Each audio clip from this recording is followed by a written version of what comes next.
discussing Ant-Man by Nick Spencer, Ramon Rosanas, and Jordan Boyd. So, Marvel has a new Ant-Man series that has just finished its first arc, 5 issues down. Not surprising, movie's coming out. So, you want to figure out who Scott Lang is, and you want to jump into this book and know all about the character. Well, the gist of the story is he's a superhero that stole his suit and turns tiny, etc., etc. And his wife and his daughter have moved to Miami, and he sort of wants to stay around them, so he tries to get a job at Tony Stark's place. And there's sort of this Mrs. Doubtfire-esque element to it, except the best explanation of how I feel about this book, it's like Mrs. Doubtfire, but instead of Robin Williams, you sort of have Kevin Costner.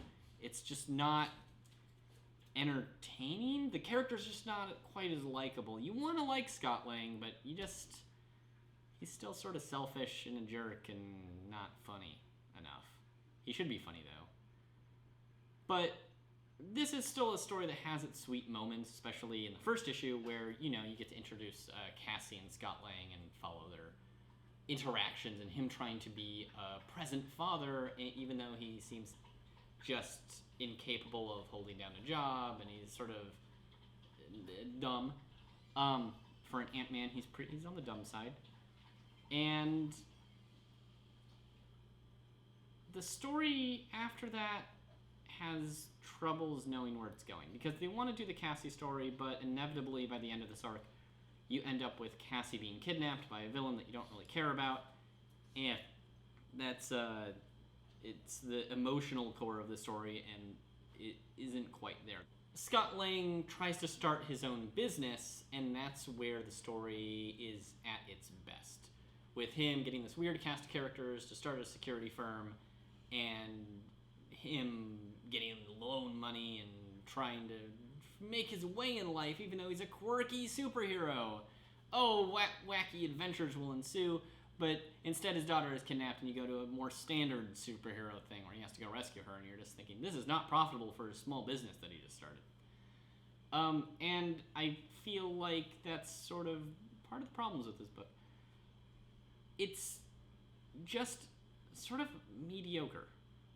Everything about this. The art from Ramon Rosanas and Jordan Boyd, it's very cramped.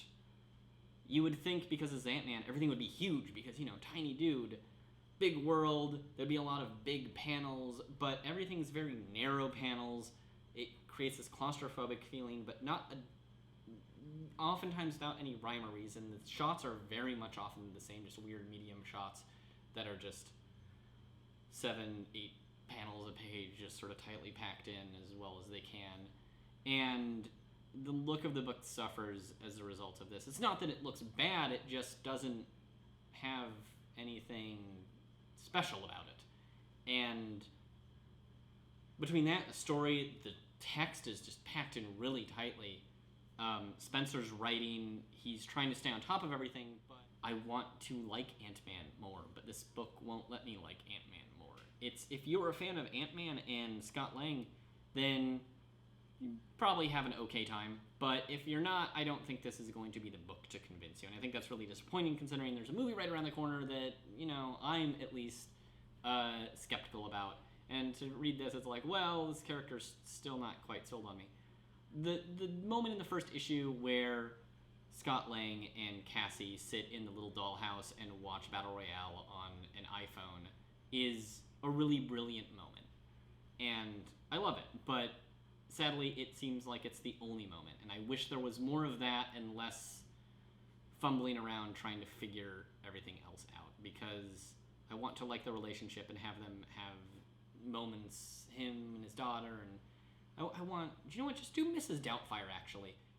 Oh, but you should subscribe to this channel and check out the other videos we're doing this week, before and after, and etc., and follow us on Facebook and Instagram and Twitter, and other stuff that I've probably forgotten. Just do it. Oh, there's an article that you should read, and you should probably read this book too, because that helps when you're listening to me talk about a book.